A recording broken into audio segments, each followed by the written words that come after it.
So ఎట్టకేలకు పోలీసులు అనుమతించారు. 18 రకాల కండిషన్స్ పెట్టారు. 18 రకాల కండిషన్స్ పెట్టడం మాత్రమే కాదు, వైఎస్ఆర్ కాంగ్రెస్ పార్టీ ఏ రూట్‌లో అయితే 63 కిలోమీటర్ల మేర ప్రయాణం చేసి మాకవరపాలెం వెళ్ళాలనుకుందో, ఆ రూట్ కాకుండా మరొక రూట్‌ని పోలీసులు సజెస్ట్ చేశారు. ఆ రూట్‌కి మేము అంగీకరిస్తున్నామని కూడా వైఎస్ఆర్ కాంగ్రెస్ పార్టీ చెప్పింది.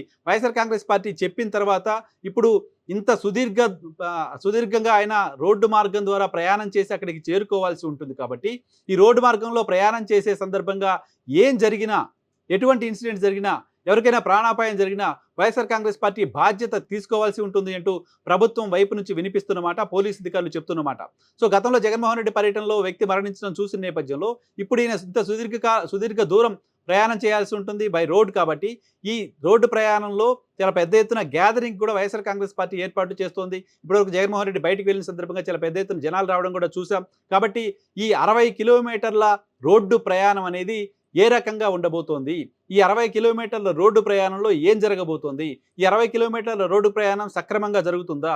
ఈ 60 కిలోమీటర్ల రోడ్డు ప్రయాణంలో ఏ చిన్న వైలేషన్ వైఎస్ఆర్ కాంగ్రెస్ పార్టీ నాయకులు చేసినా జగన్మోహన్ రెడ్డిని పర్యటనని అక్కడికే ఆపేస్తారు, ఆయన మాకవరపాలెం వెళ్లకుండా ఆపేస్తారు లాంటి ఒక ప్రచారం కూడా జరుగుతున్న నేపథ్యంలో రేపేం జరగబోతోంది? రేపు మెడికల్ కాలేజీ వరకు జగన్మోహన్ రెడ్డి వెళ్ళగలుగుతాడా? మధ్యలోనే ఆపుతారా? మధ్యలో ఆపితే వైఎస్ఆర్ కాంగ్రెస్ పార్టీ రియాక్షన్ ఏంటి? ఇవన్నీ కూడా ఆసక్తిని రేపుతున్నాయి.